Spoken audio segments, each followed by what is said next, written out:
Welcome to another edition of the OK Preps Extra podcast. We are back after a week off. I'm Patrick Prince, joined as always, high school sports editor Barry Lewis. Very good to be with you again. Kind of the summer, kind of a dull time, but we do have a couple interesting things to talk about. Why don't we start with Owasso four-star standout Cole Adams, who last night said he's going to attend the University of Alabama. Your reaction to that?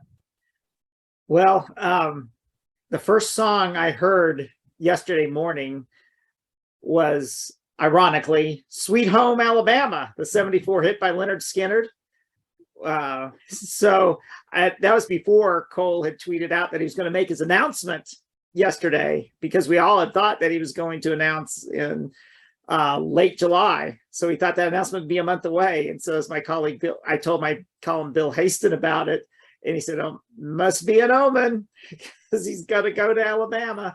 So, but anyway, I had thought, even though he had three strong candidates out of the many schools that were after him, Alabama, OU, and Arkansas, it was just my hunch from a few weeks ago after talking with his dad that they had just come back. It was at a 7-on-7 night at Union. And they had just come back from visiting Alabama, and just learning more about that visit. I thought it was just my hunch at that time that Alabama was probably going to be the favorite, and why not?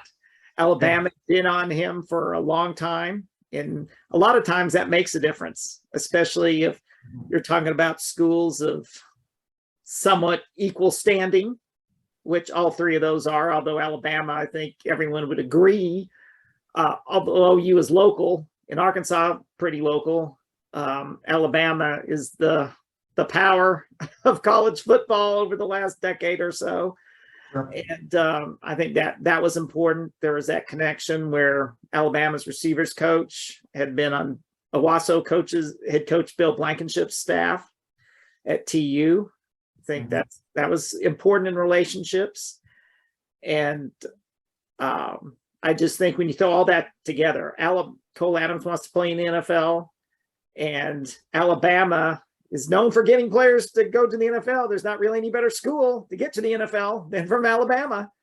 So you throw all that together, and besides just having a great visit, which is important, and it seemed like everything was leaning towards Alabama. OU got into the mix pretty late in comparison to Alabama. And so I think it was just, I think all those factors just led to Alabama. For someone who hasn't seen this kid play, Barry, I mean, we all can read the recruiting profile, but from someone who's seen him play, how would you describe him? I guess from a current NFL player, he's somewhat reminiscent of Cole Beasley. He can do a lot of things besides being a good receiver. Also can return punts and kicks. Cole Adams, very dangerous punt and kick returner, as he showed in the playoffs last year against Broken Arrow. Oh my goodness, he had a great game.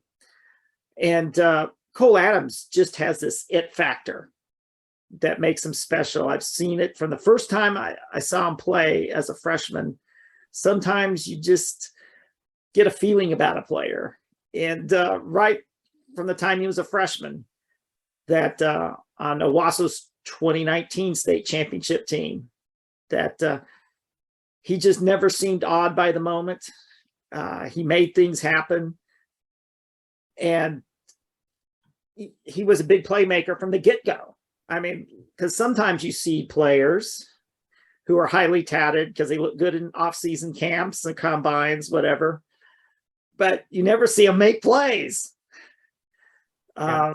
And Cole Adams definitely is a playmaker. He seemed to have that it factor, besides his dad being a former high school head coach.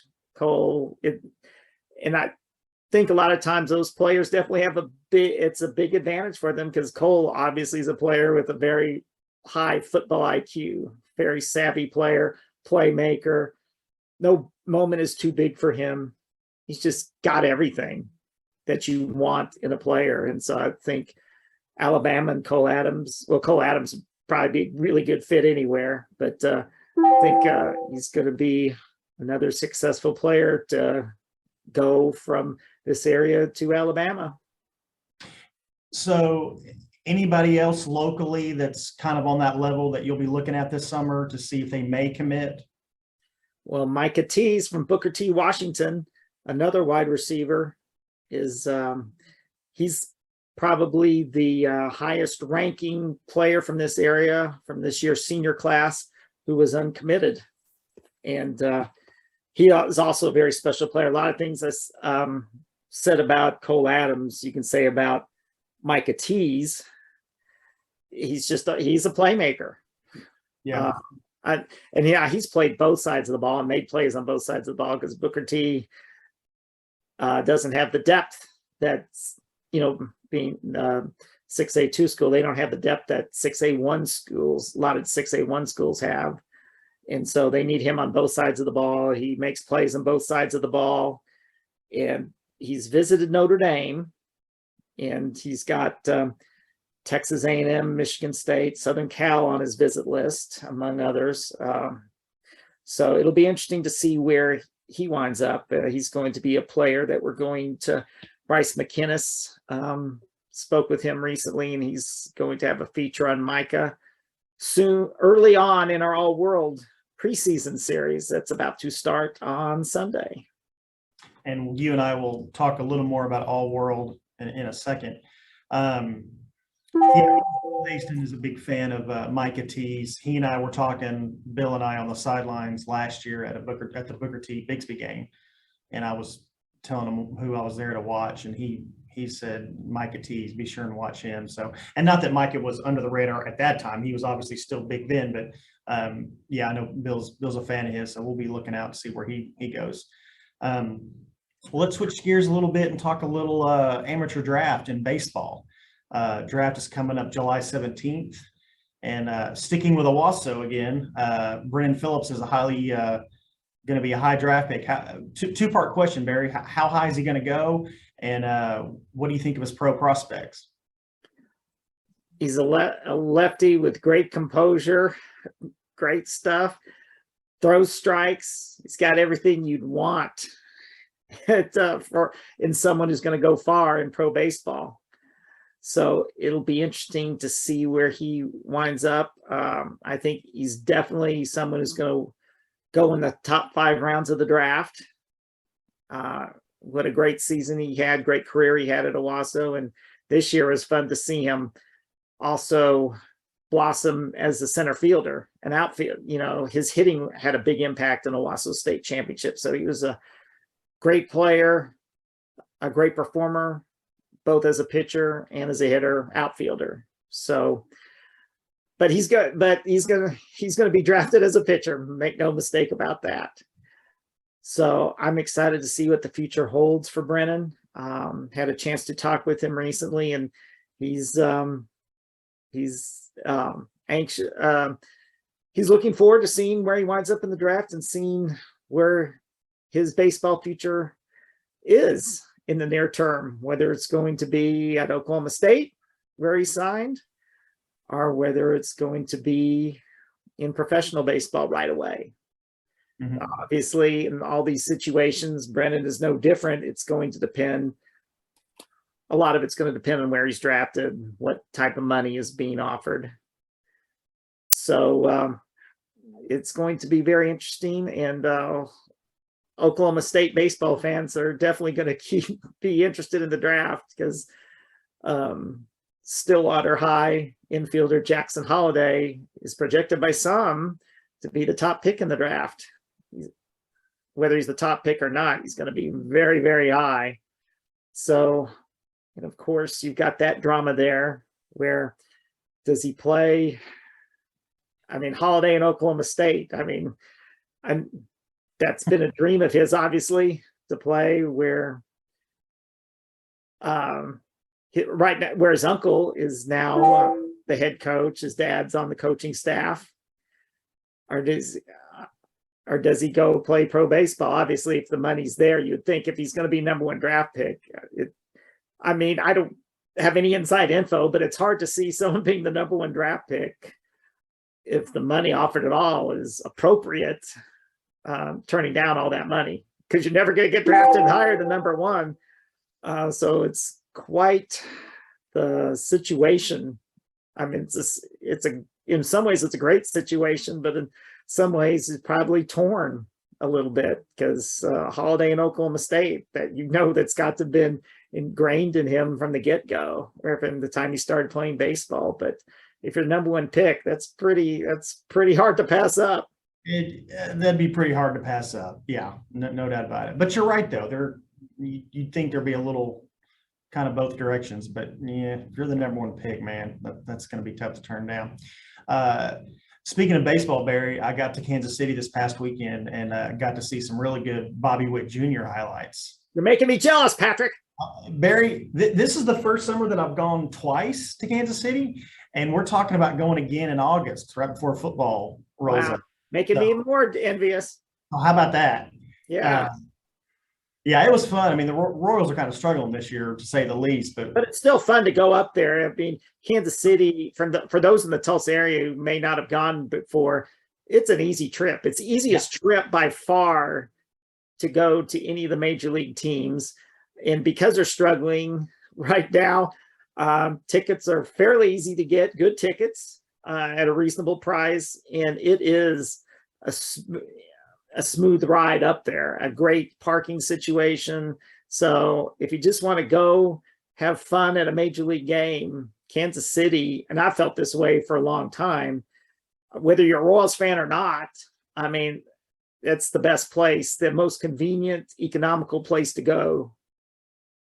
Yeah, it's everything you just said. That's right.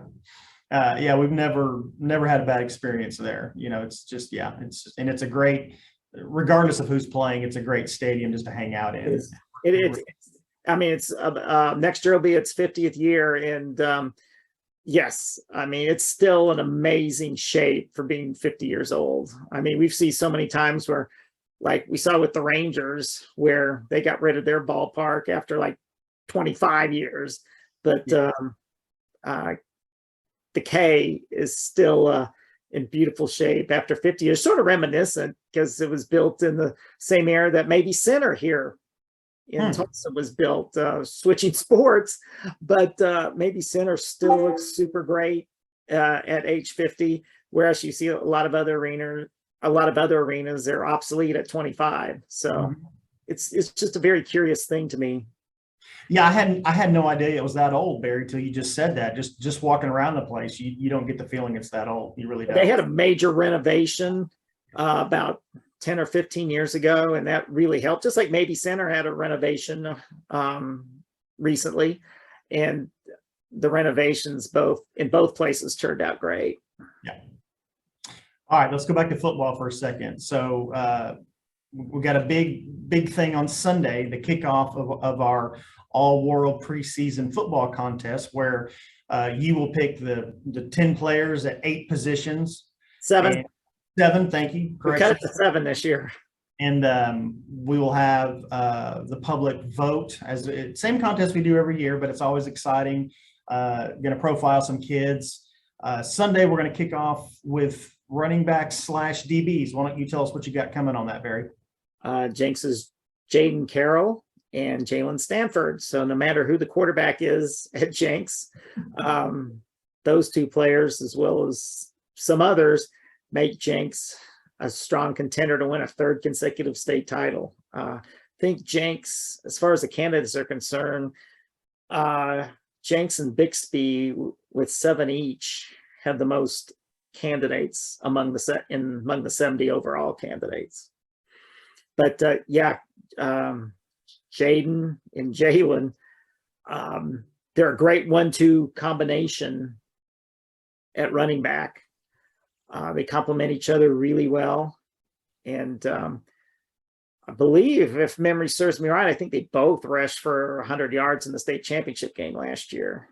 Jaden was the MVP of the championship game, as I recall. But Jalen is getting the bigger offers right now, because he's looked at as an athlete, because he's in the all world rankings, he's going to be listed among the DBs. So he just visited Washington State, and he is just recently visited Iowa State as well.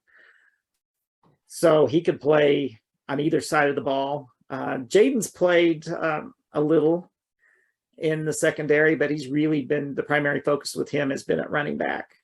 So they're just a super combination. And again, Jenks has a lot of talent coming back. Barry, have you gone out to many of the 7-on-7 drills? I mean, I know you're so busy with so many things going on. Do you have time to get out and see much of that? Not much. Okay. I know Bill Hason's been going out to some of that, and I didn't know if you kind of had time to go out and see any of that. No, I went out to the first week, or the first Monday night they had them when at Union back and early in June, but haven't been to one since. So keeping on that all-world theme, of course, our all-world awards is August 2nd. We're still planning for that. Very excited. It's going well. It's going to be a great event, as it always is. You can get your tickets at allworldawards.com. And Barry, before we took off last week, and we're talking now, and we'll take a couple more weeks off coming up so you can get some much needed time off. Anything else on your mind? Well, and along the lines with the All World Awards, we're going to do our All World Spring Sports pages starting Saturday, and they're going to run daily except for on July 4th. They're going to run daily through July 10th, where we'll announce the finalists for all the spring sports. There's 9 of those. So that's something to look forward to. And we're going to kick it off, so to speak, with boys soccer on Saturday, July 2nd, followed by girls soccer. And then we'll go through all the rest of the sports, finished off with baseball on July 10th. So that's something to watch out for. That's great. And as of July 10th, every finalist will in all sports going back to the fall will be announced, and they'll all be there. And at that point, we'll have less than a month before we'll announce some winners. Yes. Again, August 2nd, Tuesday night, Renaissance Hotel. Be there. Always a great time. All right, Barry, good to catch up with you, and enjoy your couple of weeks off, and we'll talk later on. Sounds good, Patrick. All right.